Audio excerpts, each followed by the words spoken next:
I would just like to preempt my talk by saying that I don't know that much about osteosarcoma, so you could ask why I'm here at all. I focus very much on a pathway, so my lab and my postdoctoral career is pathway-centric, so we do know a lot about the pathway. It just so happens that it plays a lot of roles across a lot of trades, making me a jack of all trades, master of none. So just to give you a little overview of ERK5, I appreciate you're not going to be able to read this. This was just to kind of illustrate complexity here. It is downstream of extracellular signals. It's in the same pathway or same group as ERK proteins that you might have heard got a lot of involvement in melanoma. But the ERK5 is unique or a bit weird in its group, which makes me like it even more. It's twice the size of all the other proteins of its type, and it has this really strange C-terminus that has lots of extra activities that take it away from being just a basic a tyrosine kinase. So what happens with ERK5 is it translates these signals from the outside down to a range of cellular responses, which I'm not going to go through, but hopefully you can see some of the outputs here would be related to osteosarcoma. Okay, so like I said, ERK5 is a strange protein within the group. It's got its normal kinase domain, catalytic domain, and normal kinase-ish behavior, but it has this big C-terminus, and normally in nature we don't make a big C-terminus for fun. We're not quite sure exactly what it does, but we know it has transcription activation activity and can bind directly to DNA. And one part of my lab's activity is trying to understand this whole process a little bit better. What prompted me to get into the osteosarcoma forum was some preclinical evidence from a group, not us, that when they removed ERK5 in osteosarcoma cell lines, they were just doing general screens.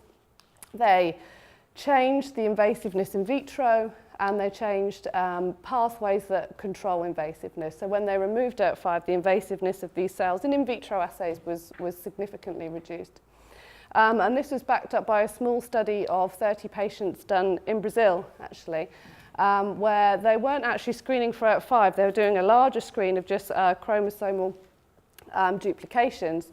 And what came out as their top hit, which they wrote as being quite surprising in their paper, was MAP kinase 7, which is what codes for ERK5. So it corresponded with all of these outcomes and was upregulated in 90% of the samples.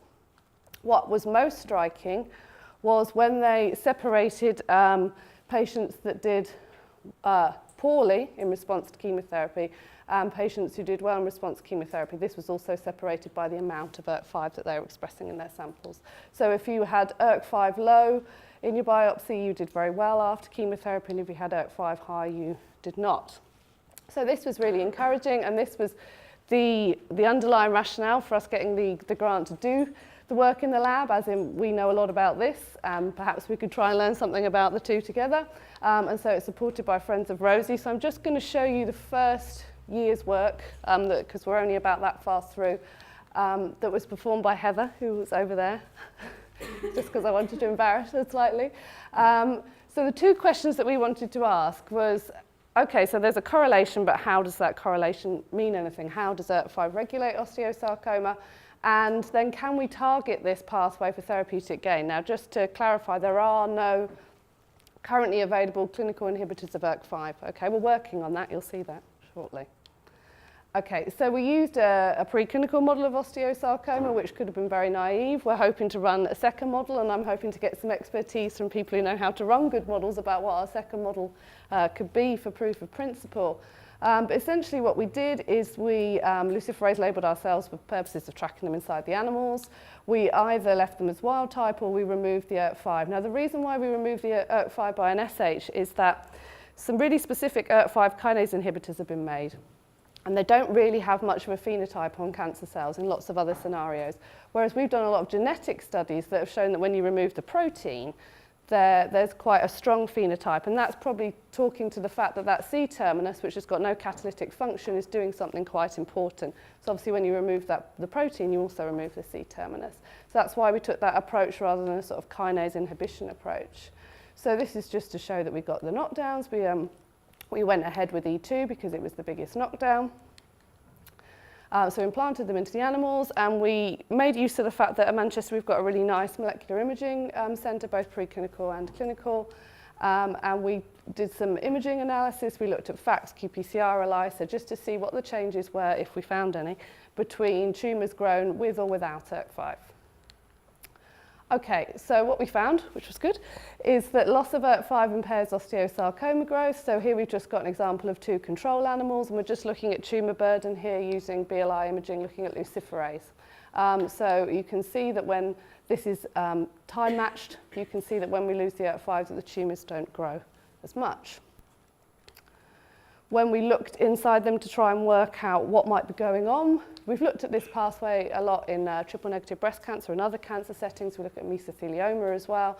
MMP9 has been known to be a downstream target of this pathway, so we investigated that as a, in a preliminary experiment. When here we used, it's not strictly MMP9 actually, it's got an affinity for, but it's a substrate that will fluoresce when cleaved. And inject it into the animals. When MMPs cleave that substrate, it produces a fluorescent signal which you can pick up on FLI imaging. And I'm hoping you can see here that when you've got tumours that are coming from the control animals, they have a really high signal, and when the ERK5 is not there, although there are tumours, there isn't a signal coming out of them. So that was nice. We thought we found a nice potential downstream kind of effector of this process. We also took advantage of the fact that on concurrent projects in my lab, we're trying to, along with colleagues, trying to repurpose DPA PET imaging for the use in tracking macrophages inside tumours. It's currently used clinically to track neuroinflammation. So this binds to the TSPA receptor, which is present on the outside of macrophages and should detect macrophages inside tumours. And what we found in controlled tumours, I'm hoping you can see this is a heat map. We have lots of macrophages in controlled tumours and much fewer macrophages in the knockout tumours. This aligns with work we'd already done in the lab that showed that this pathway can control macrophage influx into tumours. What I thought was particularly interesting is if you think in these tumours, it's only the tumour cells that don't have the ERK5, yet you're affecting macrophage behaviour. So clearly a signal from ERK5 inside the tumour is required to bring the macrophages in. Obviously, there's lots still to explore here. Like I said, it's preliminary data, but all very encouraging. And then we just did the follow-up with the pathology. So hopefully you can see that there are lots of macrophages in the control tumours, not really, in the knockout tumours, and again, the MMP9 signal on the leading margin here, and some in the tumour, and that's not happening in the knockout. And that aligns with the imaging that we got when the animals were still with us. Okay, so we then went on to see what the metastatic spread was. So the model that we used, the 14-3Bs, injecting them into the femur of the animals, is metastatic to the lung. And what we found, which was really nice, is that we did a clonogenic assay. So what we do is we cut out one of the lobes of the lungs, we inflate the rest for pathology. We digest that and we grow it in a sort of a clonogenic serial dilution assay to see what number of cells, tumour cells, grow from that. And that gives us a readout of number of colonies per milligram of lung that we use in the first place. What you can obviously see from the numbers is you can get quite a lot in the normal situation and hardly any when you take away the ERK5. So that was really followed up by looking at these excised lungs. So these are lungs that have been excised from the animals. We've taken a small piece and we've done this clonogenic assay, but now we've looked at tumour burden inside the lung. So this is BLI imaging, picking up tumour cells. They're present in the lung. We've corroborated this with IHC, which I've not shown here. And also in here, you can see that there's MMP9 imaging in the same sort of regions. This is the same as this one. This is the same as this one. In the same sort of regions as we're getting the growth in the lung. What was really interesting, and I haven't shown it because we haven't really got anything to show you, is there's no signal detected in the SHF5 lung. So they're just completely blank. So that's then shown that that mechanism that we thought we saw in the primary tumour is holding true in the metastatic site. And this is just an example of what the lung looks like from a knockout tumour. There we weren't able to detect really any metastases, and you can see quite frank metastases in the lung of the control animals, and these are time matched. I would just like to point out that eventually the primary tumours do grow to the same size as wild type, And so we did leave them to grow to the same size so that we had the same metastatic potential, the same pool of cells that could then spread and grow to become metastatic. And we still didn't get metastases. Okay, so thinking about the underpinning mechanism, I'm not going to go into a lot of detail here in the interest of time, but we did start looking at the cells because we'd made the knockdown cells, and we saw downregulation of a variety of things. Some of these weren't guesses, some of these were cytokine work that we'd done from previously published studies. But what we thought was really nice is the red here is what happens in the SH situation, and the wild type is obviously the normalization here. We've got a downregulation of genes involved in EMT, which would tie in with the metastatic phenotype. Particularly, we've got hardly any vimentin, and E-cadherin is upregulated.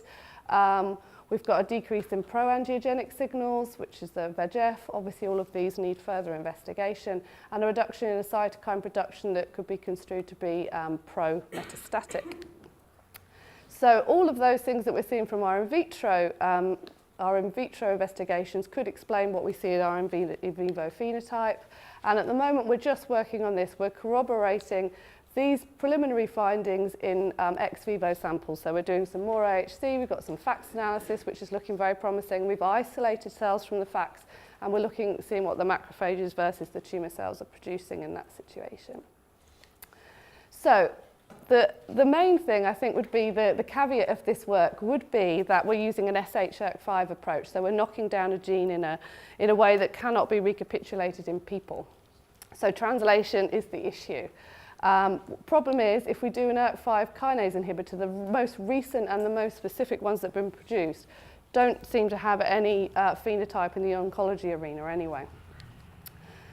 What we have shown is that it is definitely needed as a protein. So when we remove the protein or when we do genetic deletion, it's definitely needed. So how can we get rid of the protein inside the cells, which is what we need to do in order to reduce a usable phenotype and develop a drug in the future? So what we've done through a parallel project that's funded by CRUK and started in October is we've made a small molecule degrader of ERK5. So I've gone into another arena I don't understand, medicinal chemistry. So I have two medicinal chemists that are working on this, and I barely understand what our lab meetings are about. But what they're doing is they're making this kinase inhibitor, the most specific ERK5 kinase inhibitor. They've got it here, so it's picking up ERK5. They've linked it to this other kind of molecule that's going to bring in an E3 ubiquitin ligase. And what happens there, the outcome is that this makes the ERK5 get ubiquitinated and degraded. So essentially, you've now made a way of making an SH, but with a small molecule. So then that will mimic the phenotype of ERK5 knockdown. So all our ERK5 knockdown approaches, which might have been seen as non-translatable, suddenly become translatable if we can get this approach in the clinic. Now, this particular technology that's been developed, obviously we haven't conceived this idea. We've just piggybacked a certain type of new approach called PROTAC, is in phase 1 clinical trials for other targets. So it is a feasible thing that we could take forward. So as I said, the CRUK project is actually dealing with that. What we do know is that it works in the 14-3B cells, our prototype that we have. If we use it on the cells, we have to use quite a big dose at the moment, so the part of the CRUK project is improving potency, but we can get a knockdown. So basically, with a small molecule, a pharmacological approach, we can get the same SH phenotype.